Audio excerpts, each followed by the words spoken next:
Okay.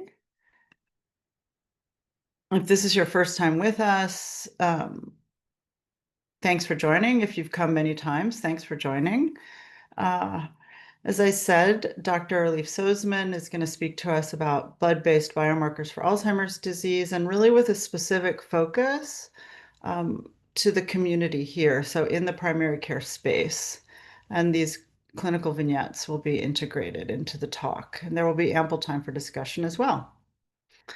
Please rename yourself with your first and last name in your clinic so that we know who's participating. Please mute yourself if you're not speaking. Turn your video on if you can. If there's more than one of you in the room, then please list all the names in the chat.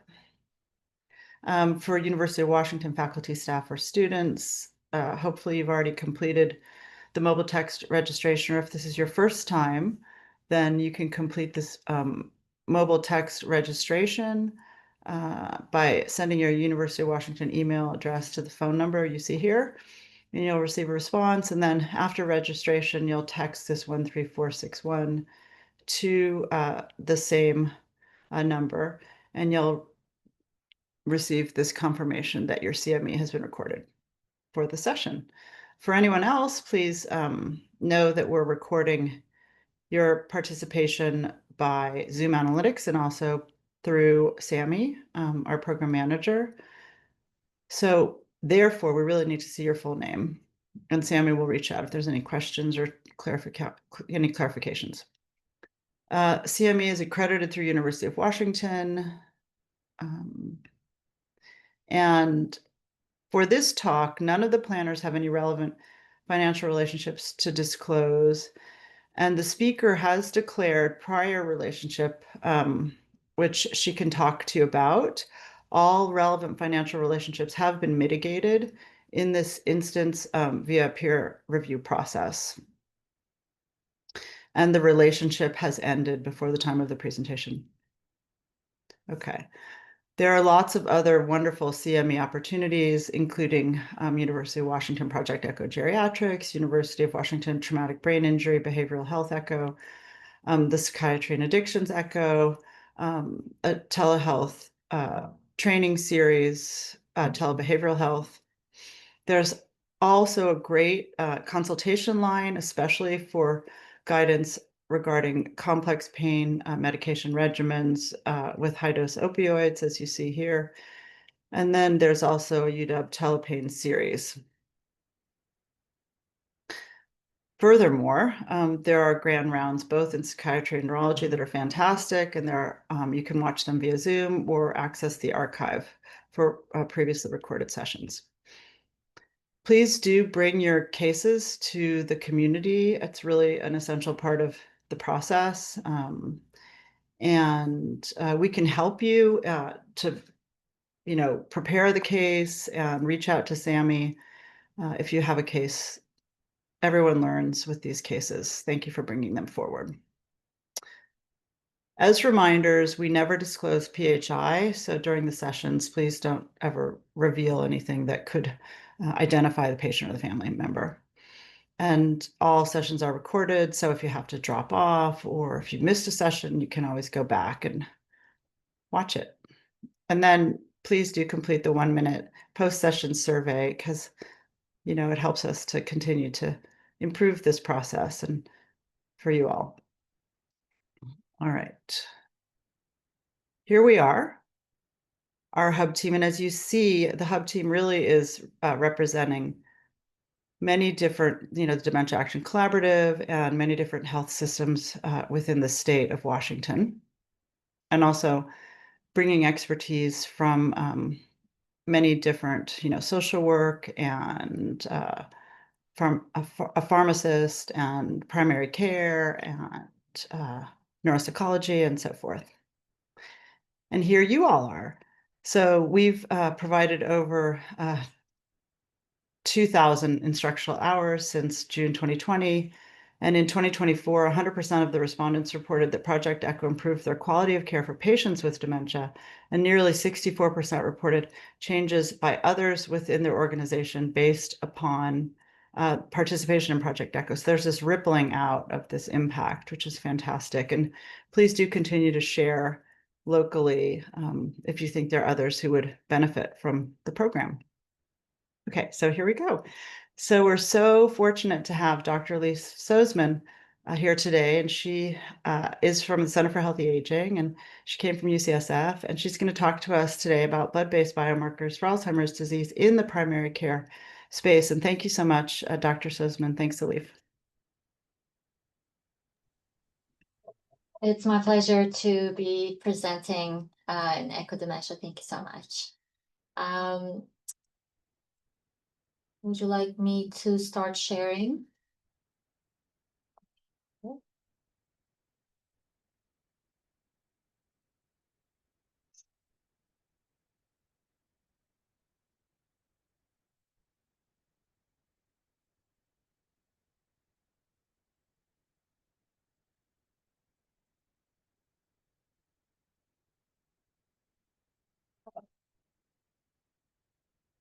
All right, fantastic. So since blood-based biomarkers in Alzheimer's disease is evolving as fast as the disease-modifying treatments for the last 5 years, I think it's important to highlight how these tools may be useful and what to watch out for in primary care setting. Just to reiterate, I was a clinical consultant for several biotech startups in the Bay Area, and that relationship has ended in November 2024, so long before I started my position at Center for Healthy Aging in May. And I have nothing to disclose right now.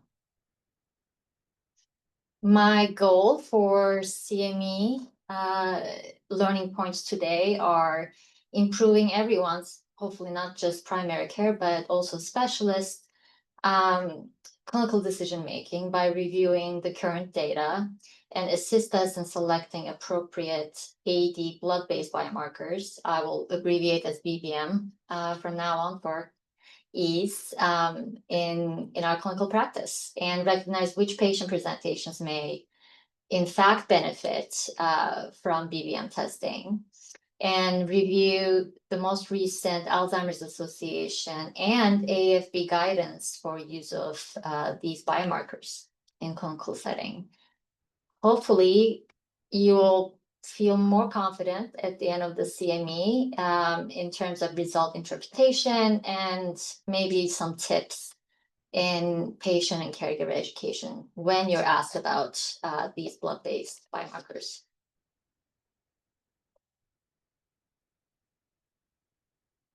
I just want to put in perspective historically, as you may all know, it's a long-standing interest in different types of biomarkers, studies to diagnose Alzheimer's, because there's no 100% definitive test other than autopsy right now. Of course, both in clinic and research setting, we have used multiple modalities, including CSF biomarkers and the amyloid PET starting mid-2000s.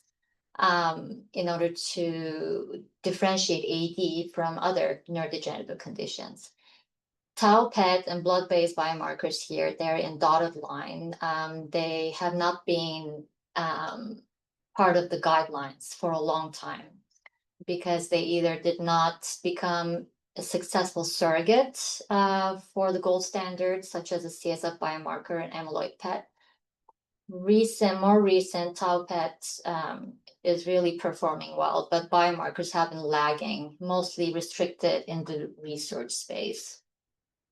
And within the blood biomarkers, you will recognize, of course, A-beta 42 level, ratio of A-beta 42 and 40. They're both decreased in AD population compared to normal healthy population, as they are deposited in amyloid plaques.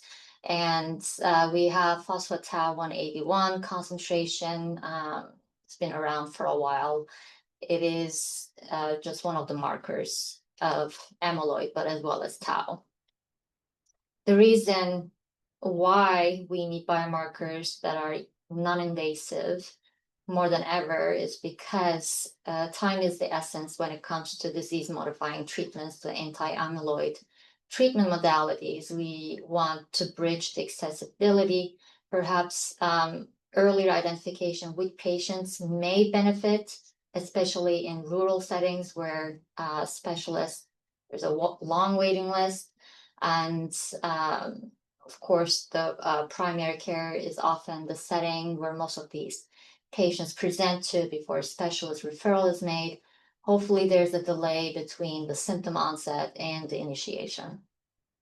And please interrupt me as I'm speaking if you want to add on or correct anything.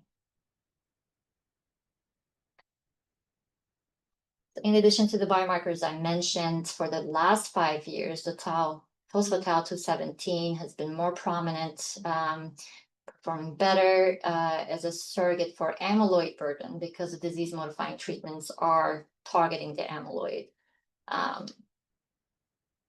And there's a recent review, the meta-analysis by Lancet, showing the systemic assessment of the diagnostic tool of the phosphorylated tau 217 found in plasma.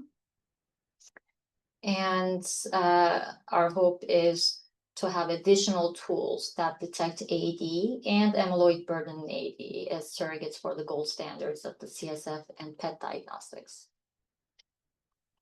As you know, May of this year, FDA cleared the first blood test used in diagnosing AD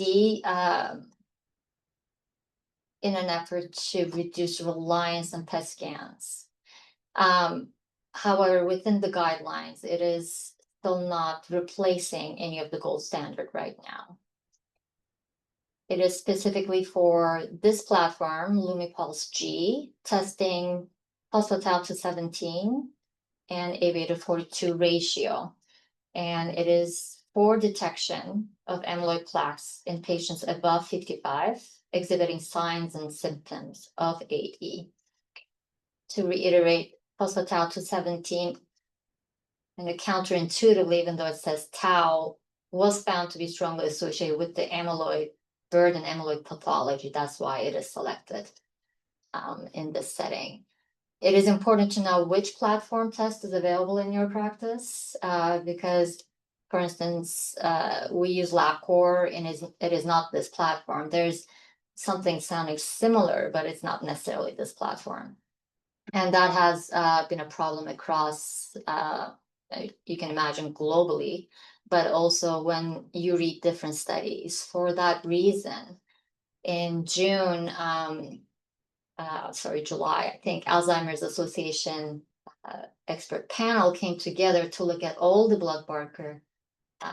blood-based biomarkers and different platforms to assess their accuracy, because different laboratories, different commercial testing platforms are not interchangeable. It's not like the blood sodium level, right? It doesn't quite translate when you read the results. And which test should be incorporated as a triage to determine the presence or absence of AD in the diagnostic workup. It's not the last stop, but as a triaging tool. Just to go over what triaging means in this context. So it's a test in which a negative result would rule out AD pathology with high probability. No test is 100% accurate. And a positive result should be confirmed using another tool, such as the CSF biomarkers that are available, or amyloid PET. And they deemed an acceptable diagnostic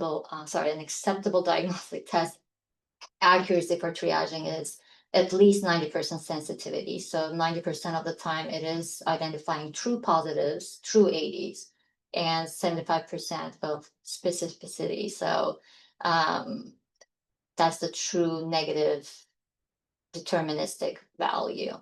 They looked at meta-analyses, and during this meta-analyses, they wanted to include only the biomarkers, such as phospho-tau 217 alone, not phospho-tau 217 over A-beta 42.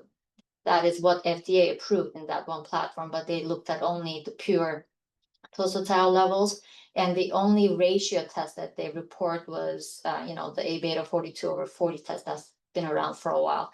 Just so it is the same type of protein or peptide, it is not quote unquote impure. So this is just a snippet. It's a very long table. This is just an example, but you can reach the full table at the reference right here. It is important to note why, when it comes to triaging tools, some of them are deemed moderately acceptable, and some of them are even kind of lower in acceptance. What they found was because most tests across different platforms, for instance, this is a Roche assay and the other one is Lumipulse.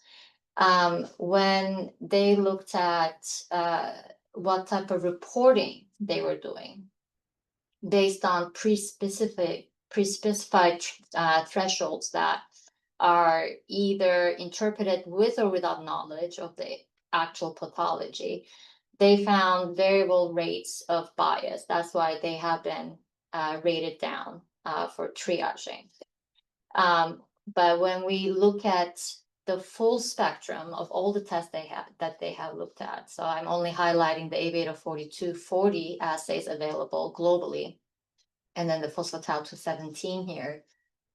There are also variable accuracy. So it's very important to figure out which tests are actually available to you before you incorporate these tests in your practice.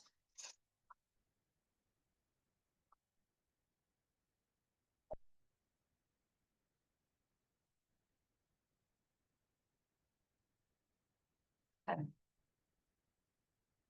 So when BBM test with acceptable accuracy is used, they determined it can be a useful objective test as long as there's also objective cognitive impairment that you see in clinic. Because it is judged desirable overall as a triage test, is not the last stop.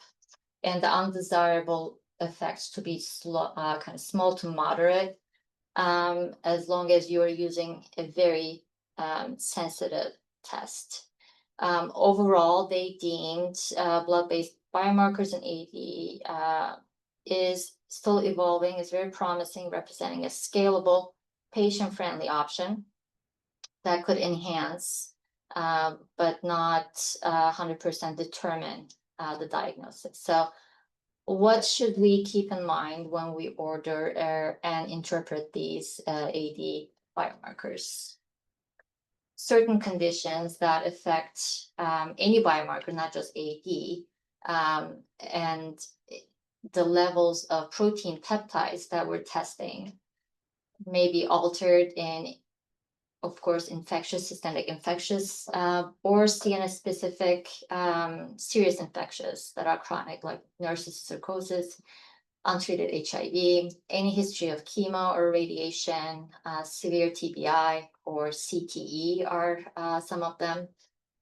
Systemic disease like high-grade CKT that would also alter overall peptide concentration if there's large amount of proteinuria, for instance, or it is unclear why obesity acts the same way. And as you can imagine, any acute brain injury, of course, would not be the good setting for testing and interpreting these blood-based biomarkers.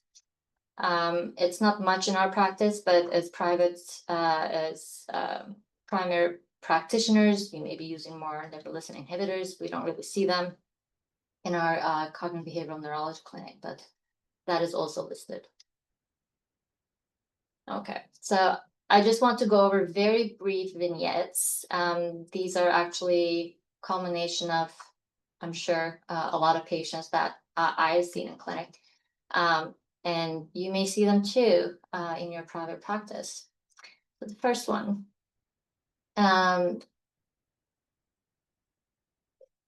57-year-old female, let's say, with type 2 diabetes, has multifocal chronic pain, depression, anxiety, comes in with frequent forgetfulness, lost her phone multiple times outside, had to buy a new one. She's also making mistakes at work. She thinks she emailed something, but she didn't, or she double emails the same subject, and it's becoming very embarrassing. And clinic, Mocha is 26. Later, you find out his father is actually recently diagnosed with late onset Alzheimer's. Of course, Alzheimer's and dementia is preoccupying her. And based on this family history, she used a commercial test, 23andMe, there are others, and she tells you she knows she has the AD gene and requests the most recent biomarkers. And then let's say we order the phosphatidylcholine and then the ratio. Would you do this or would you do something else?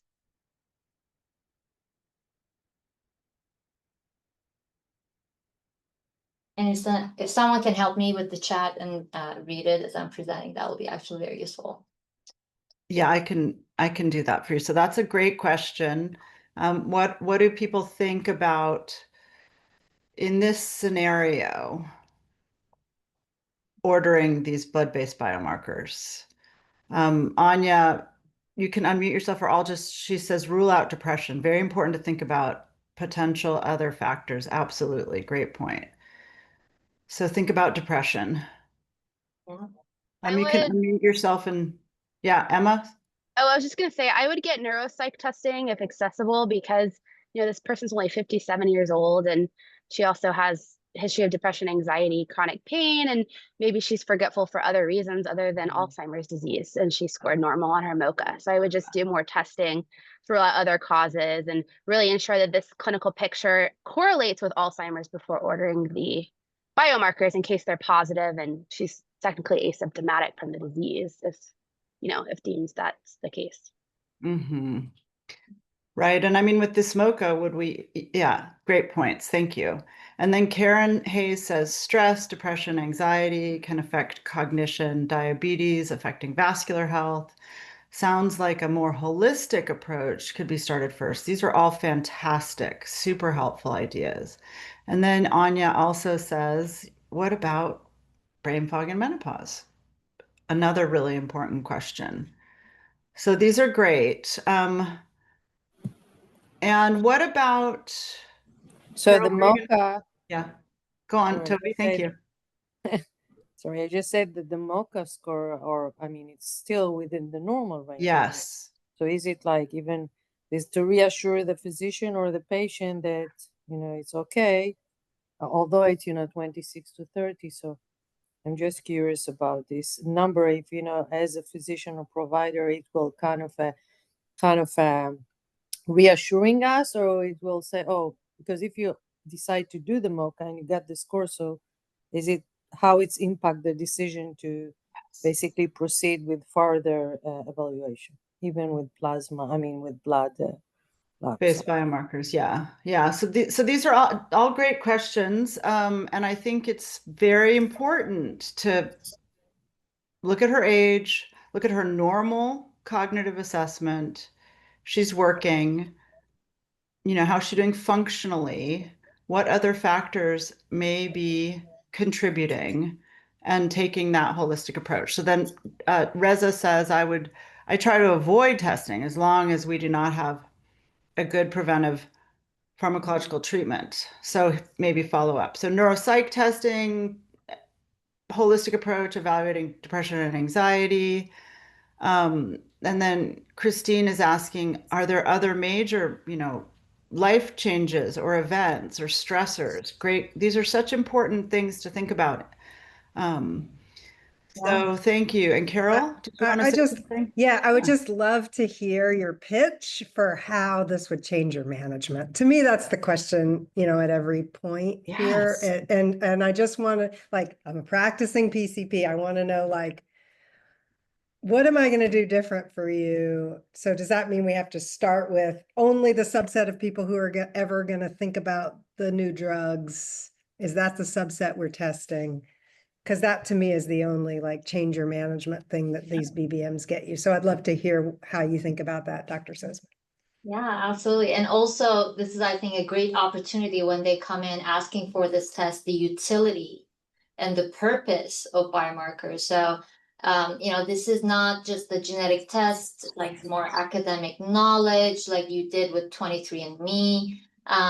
It is not approved for cognitively unimpaired individuals. Currently, the biomarkers we have does not have a future predictive value. It is only if you are, if you have mild cognitive impairment, that is most likely Alzheimer's, not other causes, or mild dementia due to Alzheimer's, or a combination of Alzheimer's and vascular, for instance. So, but this patient falls under more of the worried, asymptomatic, worried well type of patient. So, with that knowledge, it's important to say it will not change the management or how I do right now. Let's go through everything as a group you suggested. Stressors, menopause, depression. I mean, maybe that is not a true 26 with depression, lack of effort. It might have been overestimated. Let's do neuropsych testing and so forth. So more investigation before agreeing for biomarker tests. And I think it's also important to note as we're looking for surrogates of amyloid, because these are ultimately a tool to be used in a path for disease-modifying treatments for anti-amyloid therapy. Just like you wouldn't do an amyloid PET in this patient, because approximately 10 to 40% of cognitively normal adults would have amyloid pathology, quote unquote pathology, if you do PET, maybe, but the rest of the clinical picture does not fit. So it's important to put all of those together. And similarly, AFP strongly recommends against BBM testing in patients without any objective cognitive impairment. So perfect for the worried well. Anything before we move to the next one? Sorry, just making sure I clarify this first point, because I think this is critical. So are you saying that 10% of people over 50 years old who are cognitively normal will test positive? For amyloid deposition, yes, not necessarily for the blood-based biomarker. I see. Just in life, if you look, because amyloid deposition is just one part of the clinical picture, it has to fit in the clinical context, right? Right.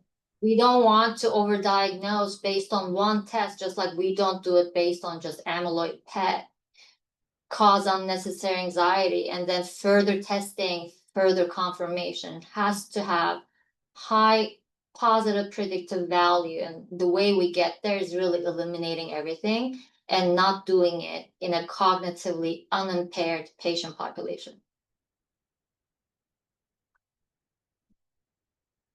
Next one.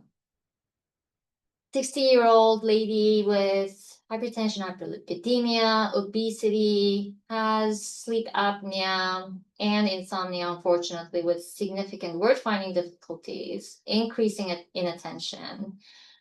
She says, several IADLs are affected. She cannot really pay attention when she's driving. Maybe she's getting more confused when following directions. She's missing some payments when she's paying bills. And when you look at the med list, there's Atarax for sleep and anxiety. Also, someone started on Topamax for weight loss. The MMSE in the office is 26, and initial brain MRI shows white matter hyperintensities on T2 flare.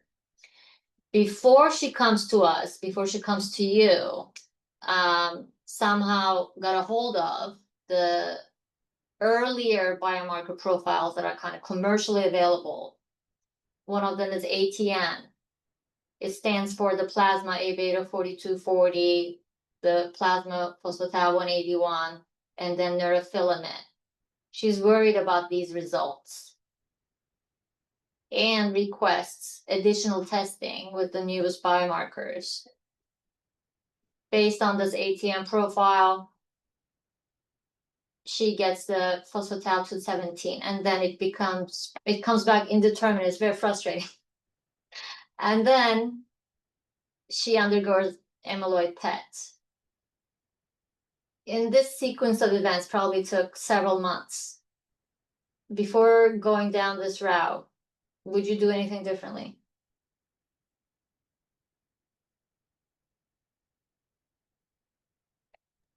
So feel free to unmute yourself or just place it in the chat.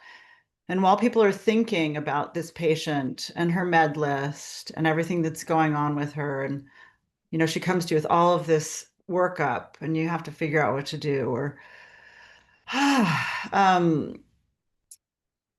Anya asks, what is the correlation between the blood test that points to amyloid plaque and the presence of amyloid plaque? Good correlation, but irrelevant test because too many cognitively normal people, I think is the question. Yeah. You're asking, It was still from the previous case, the prior conversation. Mhm. oh, this was for the previous case. Okay. Yeah. So, yeah, I mean, the question is, you know, is the test well correlated that it points to amyloid plaque well? Is that a good correlation? It's just that we're looking at too big a pool of people and many normals also have that. Many cognitively normal people also have it. Is that why we're not doing it, right? It's a common testing problem when you have a sensitive test, but it's not specific enough, right? Especially in the population, right? Because the population in primary care is Right. not as self-selected as in like a memory clinic, Mhm. right? That's why AFP recommended making sure they are truly cognitively impaired. And if they're truly cognitively impaired, you rule out everything else to increase your positive predictive value because it is not specific. Exactly. Thank you. Yes, of course. So in this case, And then Emma adds, work on insomnia, try to get off Topamax, hydroxyzine. exactly. Karen Hayes asks, does she have sleep apnea? Does she use a CPAP? Might a sleep study be indicated? So really thinking again holistically, are there other factors that may be impacting her cognitive health? Exactly. And then, sorry, one person adds, just since I'm in the chat with you, can't completely rule out stroke. Would be good to think about, well, I'm going to just kind of to work on prevention for her cardiometabolic and vascular health and cerebrovascular risk. Great. absolutely. I think we hit all the points in here.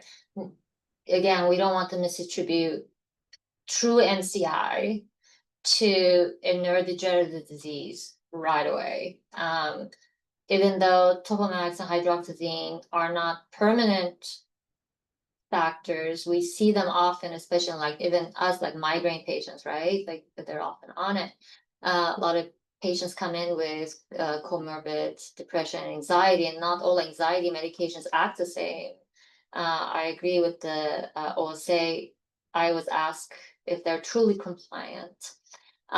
It's unclear why this patient perhaps got all the ATM profile. Perhaps it was several years old. And at that time, only those tests were available. It's just the neurofilament testing, for instance, is not an indicator of neurodegeneration. It's just not specific to any particular disease.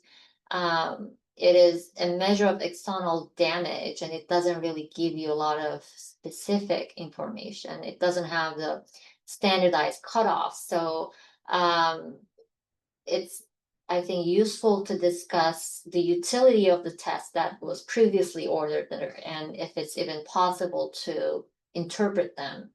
And similarly, like the plasma phosphatau 181, not 271 levels, if there is no amyloid deposition, any hint of amyloid deposition in the brain, it could be associated with other neurodegenerative diseases. But even before we cross that bridge to interpret, we should handle these first and then go to that. So that's exactly what I recommend in order to not to potentially harm the trust you're building with the patient. It's so hard to go back and forth, maybe not, and it's so hard to sometimes describe what tests are to begin with, because no one likes uncertainty, and we often speak in likelihoods, and most patients do not tolerate that because they're individual patients, they're not just statistics. It's so hard to convey that. So it's easier to do less before we do more and explain later.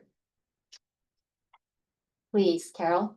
Can I ask just a question about that? Which, by the way, 100% agree. I would also name that in primary care, we're under a lot of pressure to, do things fast and do what the patient wants. And there's definitely a cost to the patient saying, I would like this FDA approved test for a symptom that I'm having.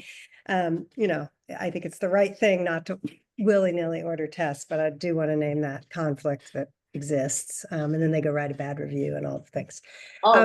But my question really is, when we hear from the folks who are studying the drugs, they're making noises about we need to get people started on therapy earlier. So how do you balance that, for a person who is the kind of person who would want therapy with the infusions, waiting a year to try to fix some of these other things versus getting them moving towards therapy when early therapy may be more beneficial?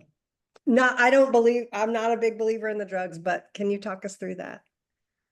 I'll try my best, and anyone else can feel free to jump in. I hope it doesn't take a year to at least distinguish your clinical suspicion. How high is your clinical suspicion under these circumstances? Because even we have to think through with each new patient coming in our clinic, like how likely it is mostly AD pathology. Is it a heavy alcohol use combining with it? Many other factors not listed here.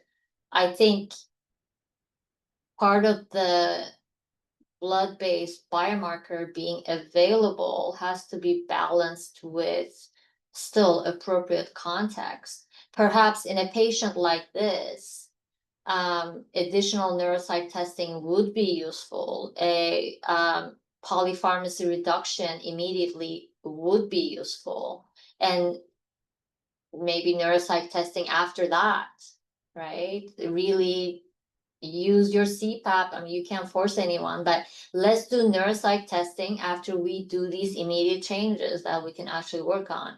Working on vascular risk factors, it will take longer, but I think they're immediate action items we can both collaboratively work on. And I totally hear you. Doing more and giving patients what they want definitely get us higher approval rating, like Yelp review, like it's controversial. But also giving them true information, because these new medications also come with risks. So let's really ask if you're a good candidate, and what makes a good candidate, sharing that information, if you even have time in the private practice. I don't know if it's possible. Thank you. Maybe I'm sorry to be difficult. Thank you. Please continue. No, and can I just add one thing, please? This is a great discussion, and I think it's a really important question. And I think that let's move, let's go to the next vignette. But at the end, what I would like to ask the community as well is to think about the type of answer that they're going to give, because that they're going to be confronted with this, and they're also confronted with, yes, and I did my 23andMe, and yes, I did my ATN, and the person who's going to come with that information. And based on the age and based on the complexity and having a holistic approach, you want to have language ready that is, that's not falsely reassuring nor harming by intensifying anxiety. And how can we together come up with some scripting in those instances, because they are around the corner. Yeah. Okay. So this is only one example, and we can discuss wording. So as I said, the pretest, the PPV, the clinical suspicion, is it high enough as you're talking to each patient? Is it high enough for AD pathology for you to use a blood-based biomarker? So this blood test will help us better understand, not diagnose, better understand whether or not Alzheimer's disease is likely to be the cause for the symptoms after we eliminate everything. No test is 100% accurate, so it comes with maybe some frustration, but it can help us. It's just a tool to reach a diagnosis sooner. It's not the last step. Okay, so with each test, there's false positive, there's false negative, right? So we have to consider and maybe share that consideration with the patient. Approximately 14% of these assays are not interpretable just by design. I mean, what are you going to do next? Just to chase for an answer if there's no good clinical context. If there's good clinical context and high suspicion, and if this patient has true MCI, we've ruled everything else, is a good candidate for anti-amyloid therapy, it totally makes sense to move forward. But we have to have like contingency. Okay, what would I do next after this test, right? If this test is positive, what would I do next? If the test is intermediate, what would I do next? And if the patient would be on board with that, and even a positive blood-based biomarker, it could be an incidental finding, because there's also false positive rate. Same thing applies. How far are you going to chase down? It becomes a part of the patient medical record, right? Are they worried about that? Is it going to cause any problems down the line for them to obtain insurance because of this positive? I don't know. These are all very new. So we have to consider all of these possibilities in the context of other symptoms and comorbidities. What I'm highlighting here in green, so this is from another meta-analysis from the Lancet, looking only for the phospho-tau 217. It highlights, wow, so the cognitively unimpaired and cognitively impaired population together, that is the primary care setting. That is your setting. Ours may be closer to this, cognitively impaired, but you see all population. And when you looked at diagnostic odd ratio, it is a little over 50%. It determines true positives and rules out true negatives, even though it may be highly sensitive and highly specific, because it is your population density being counted here. So that's why it is sometimes indeterminate, sometimes it is incidental. And as Dr. Eisenberg said, it is not just like 23andMe, it's not just academic exercise to do this.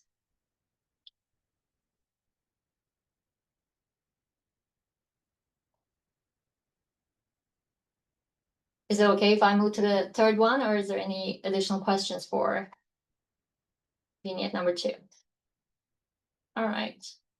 In this one, we have a 75-year-old gentleman, hypertension, hyperlipidemia, hypothyroidism, depression 2, has progressive amnestic profile, and in addition to that, there's some executive impairment, some judgment is also being impaired, let's say, and the MoCA is 21 with MIS 5 out of 15. Before he was lost to follow-up 2 years ago, MMSE was 24. The most recent MRI brain shows white matter hyperintensities on FLAIR. But where you are currently, there's no access to either CSF or PET, and patient and family, they're interested in anti-amyloid therapy. So after you rule everything out, you perform the available BBM, and you find phosphatidylate-217 elevated, and then 42/40 is negative depleted. So in this case, it is useful because I think we hit all the possibilities in terms of utility before we ordered the BBM in the primary care setting, before there's a specialist referral. It does tidy up the patient in a nice package to eliminate further time wasted, for instance, before a specialist is found, before it can be confirmed through other like CSF diagnostic or PET diagnostic. Usually CSF is easier found, right?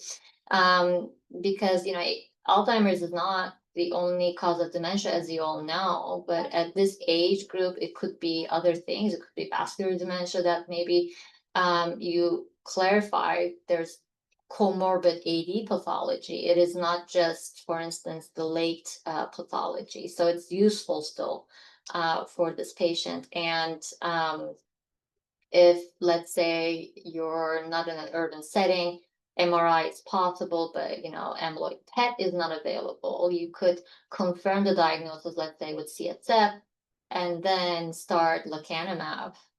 So it's possibility for donanemab. It's useful to have the amyloid PET before starting, but not necessarily lecanemab. So this patient would still have options if they're interested in the anti-amyloid therapy.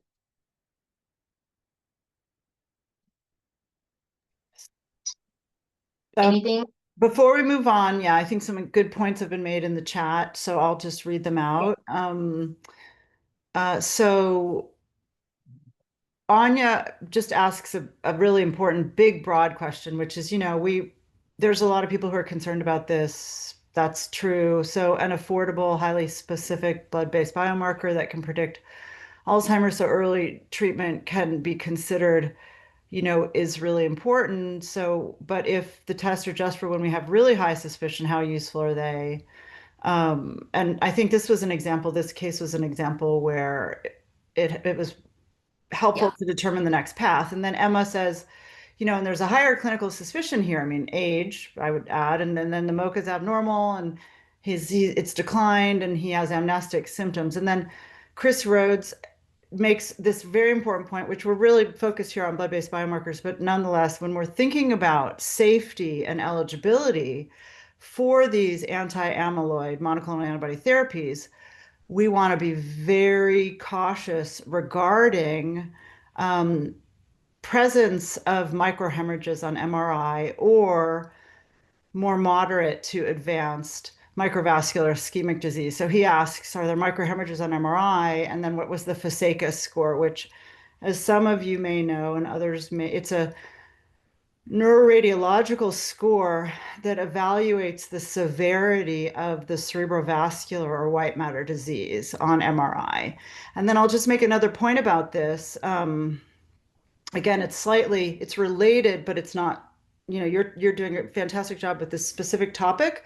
But if we're talking about MRI, the other point is, you know, if we can get a high field strength or 3 Tesla magnet and with susceptibility weighted imaging for these MRIs, that is the most sensitive way to assess for the presence of microhemorrhages, which you could see, for example, in cerebral amyloid angiopathy. And because of the risks of these anti-amyloid monoclonal antibody therapies, such as the bleeding and the swelling in the brain that can happen, we want to be really careful in our patient selection as well to make sure that the benefit of the treatment would outweigh the risk. Okay, so, and then let's see here. Great to learn about this testing for differential diagnosis and direct treatment. Thank you. And then Karen Hayes says, do these blood tests, when positive, mean that a formal neuropsychological evaluation is not necessary? Do you want to answer that? I haven't. What's your I don't know if I can say a definite no. right? When, yeah, when it's clearly amnestic, it is easier to gauge, right? So it's MCI with memory loss, MCI due to AD, but not all AD is typical AD. So I think if it's more along the atypical, you're not sure AD versus, I don't know, different types of FTD, for instance, I would do neuropsych testing. Yes. Yeah. And no, also, go on. also the vascular component, yes, because it's one of the exclusion criteria. You don't want heavy white matter disease burden, even though it may be comorbid, because of the trailblazer, because of how the original clinical trials were kind of designed. I should mention the hyperintensity so far I hypothetically placed in here, they're not severe, so it would not be exclusionary. But yes, absolutely. Anything else? This is Chris. I just wanted to add to that question about, is neuropsych testing necessary? And, as somebody who's been doing these for almost 25 years now, it's not as necessary as we thought, right? But I would say it's important, when we think about it, somebody in the right stage to be most likely to benefit from these therapies. And then also to kind of weigh in on, whether AD is present primary or is it present and maybe not the main thing that's causing the changes. Again, just thinking about risk and benefit. Yeah.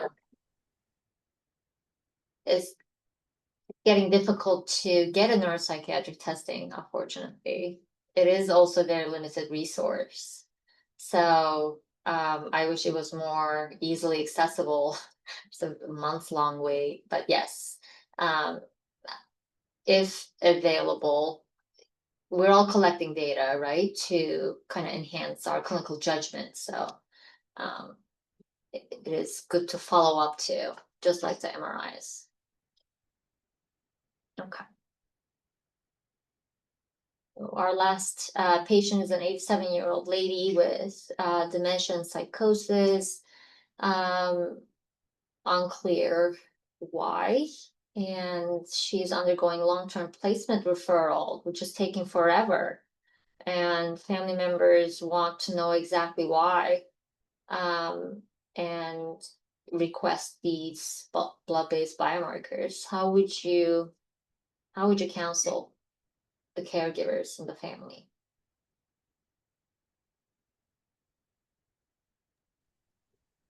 So again, feel free to unmute yourself or pop it in the chat. And then Anya, we will answer that question. I mean, I can answer it quickly, actually. So Anya asks, sorry, this is just since it was before the vignette, I'll just quickly respond. So can you give us a Venn diagram perspective on what % of cases with dementia have pure Alzheimer's or vascular or other versus a combination? Yeah, so Occam's razor, this parsimony that we like to implement in medicine doesn't really, and Carol gave a fantastic lecture on the multimorbidity and multi-complexity as we age. So as we get older, and we look at brains of people in their 80s, this was a study that came out by UCSF last year, and people donated their brains to science. And at autopsy, there were 3 or more co-pathologies. Now, as Chris just spoke to, there are ways in our cognitive assessment and also in the history to evaluate, and also in imaging, how much is this like heavily loaded AD with a with a pinch of cerebrovascular disease, or what? Or is there cerebral amyloid angiopathy as the main, or is it Lewy body? And we have a fantastic, Sylvia Russo gave a great lecture on Lewy body. There's often co-pathology with p-tau217 for Lewy body and AD.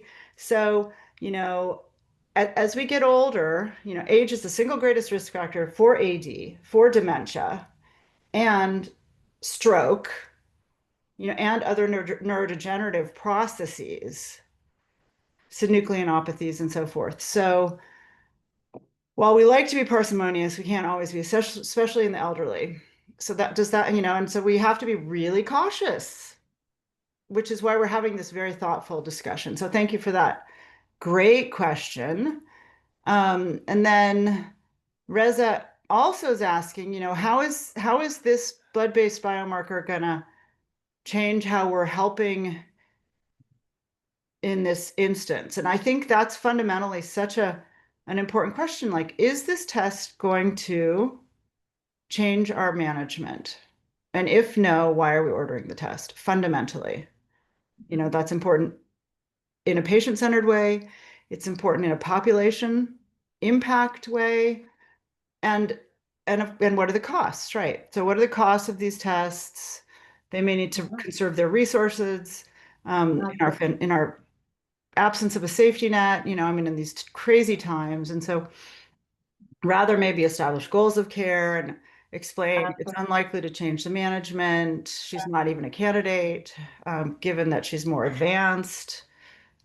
Think more, about ADLs and functioning, and what type of care does she actually need?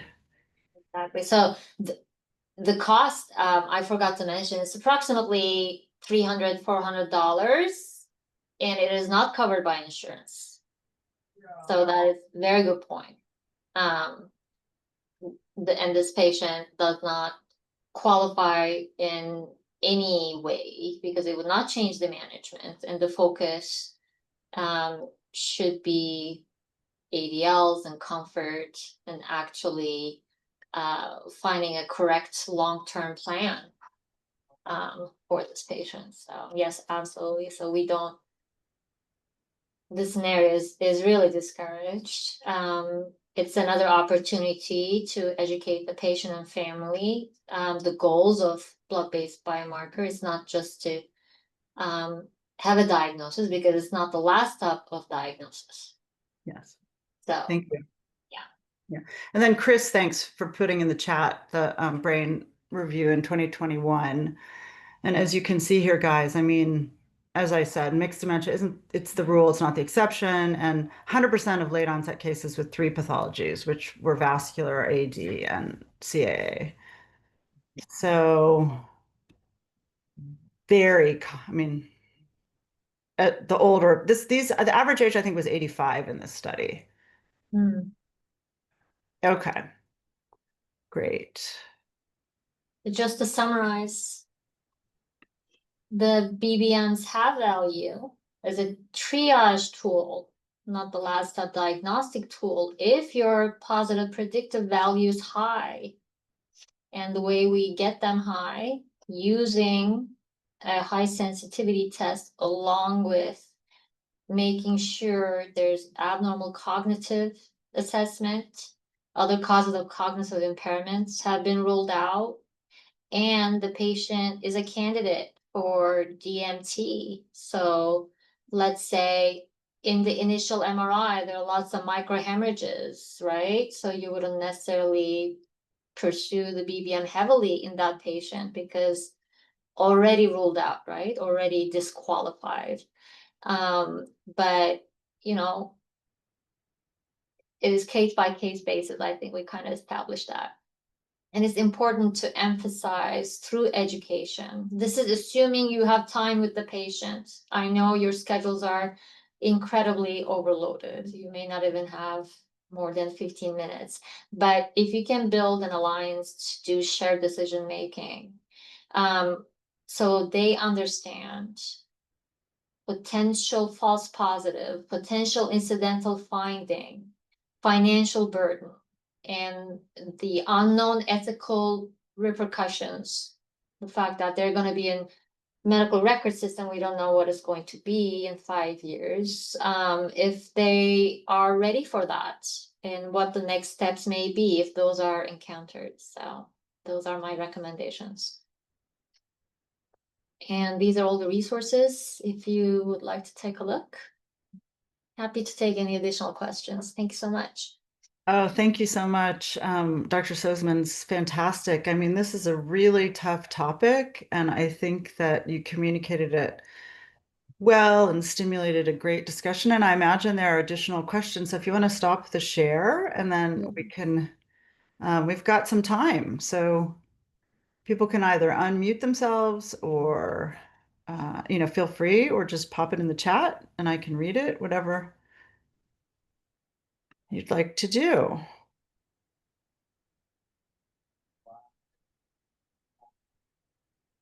While you're thinking, I will again say that the single greatest risk factor for Alzheimer's disease is advanced age. And just really know that. So if you're seeing somebody, in midlife, the chances are much less that Alzheimer's is the cause. Does it happen? Sure. Are there early onset variants? Absolutely. And the chances are less. And I'll say one more thing, and then Carol, I'm going to answer your question. The other thing I want people to think about is that when you're seeing somebody with mild cognitive impairment, and this is Ron Peterson's data, okay, when you see all comers in a general clinic, it's different in a specialty or quaternary clinic, but in a general clinic, such as this community, your dementia champions and you're seeing lots of different patients in the community. You see somebody with MCI, it's about the law of thirds, okay? So a third of folks can revert to normal. Let's say you identify their untreated sleep apnea and they're taking Tylenol PM and they need hearing aids and their A1C is 8, for example, okay? About a third can stay-ish where they are, and about a third over the next 3 to 5 years will progress. Now, this differs when you get an MRI and there's shrinkage in the hippocampus, and if you have a neuropsych eval where they have amnestic MCI versus multi-domain. But broadly speaking, I just really want us to understand that people who are presenting with MCI, on the one hand, yes, it's good to identify and initiate treatment early for these disease-modifying therapies. And are we thinking holistically, and are we doing everything we can to improve their overall health, their cardiometabolic health, their sleep apnea, their insomnia, and all the things? Okay. So Carol.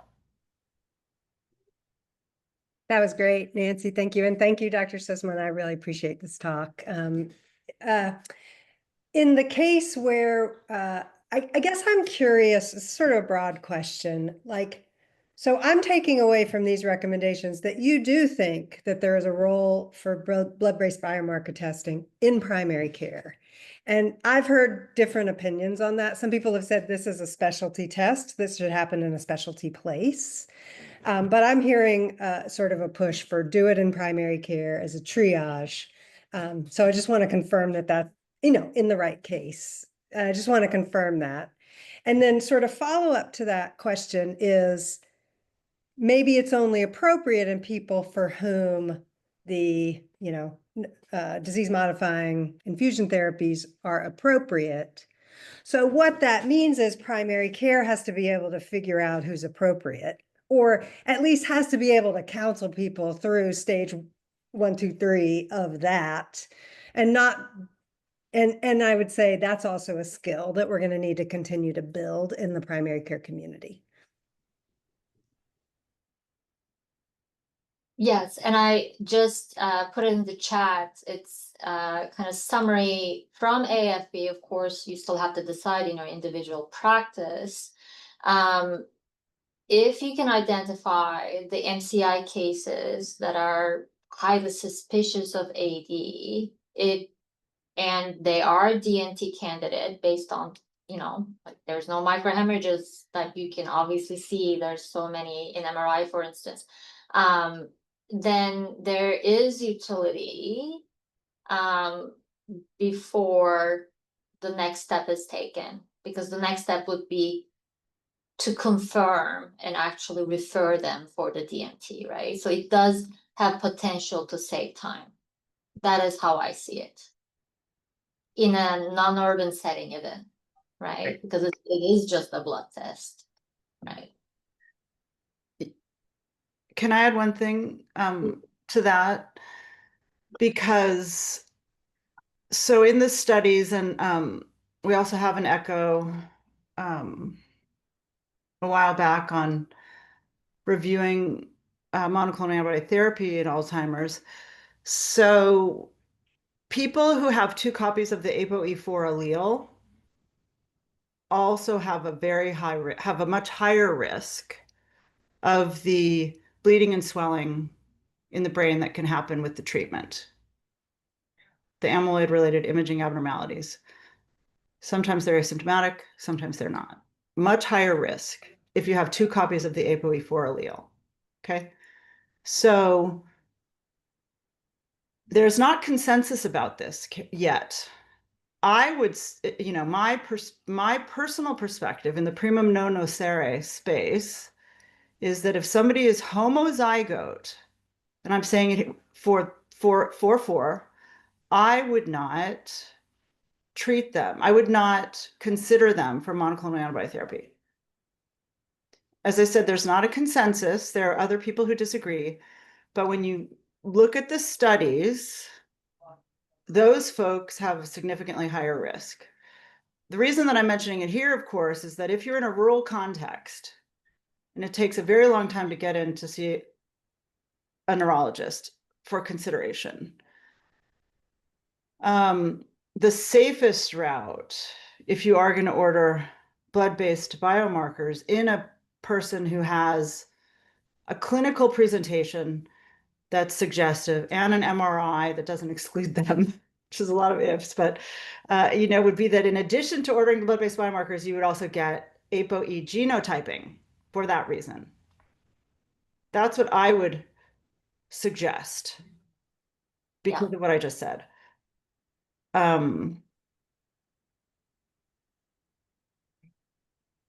Yeah, I haven't mentioned the carrier versus homozygote, but yes, that's another. If in primary care you're doing these to evaluate if they're a good DMT candidate, one way to disqualify early on would be maybe through the ApoE genotyping, because they're going to be genotyped anyway, most likely, before they receive DMT.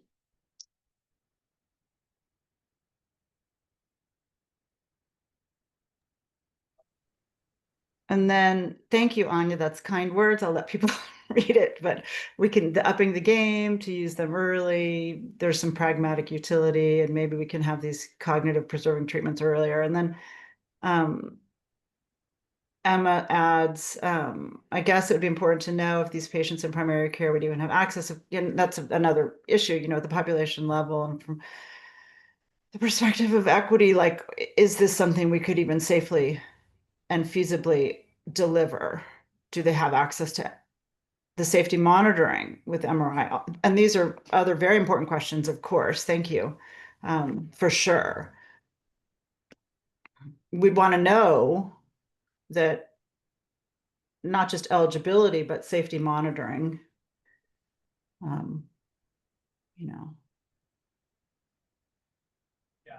is possible. And then paying out of pocket would not be realistic. And at the moment, while it's FDA approved, it's not paid for. And if you have Medicare, amyloid scan is paid for. But if you're younger, it's insurance dependent.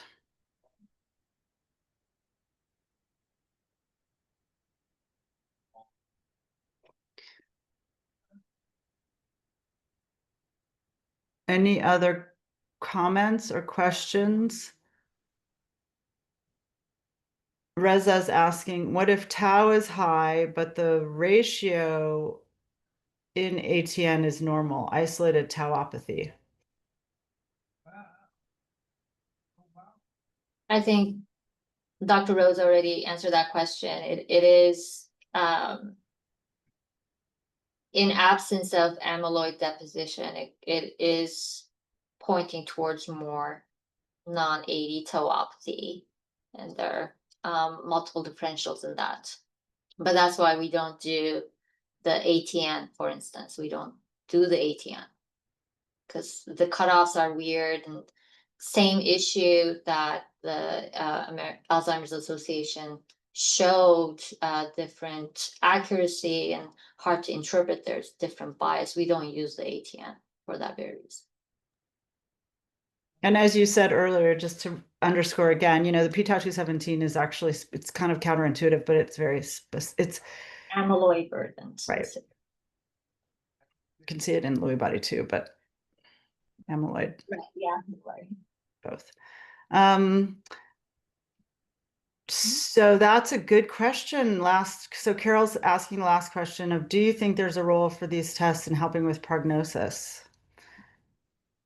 Not for now. I think the priority before prognostication so far has been finding the correct biomarkers for even earlier diagnosis for like subjective cognitive impairment. There's more interest in that to catch the patients early if there's a treatment, right? So if these treatments even apply to subjective cognitive impairment, if there's a way to isolate subjective cognitive impairment that are likely due to Alzheimer's pathology before they really become true MCI.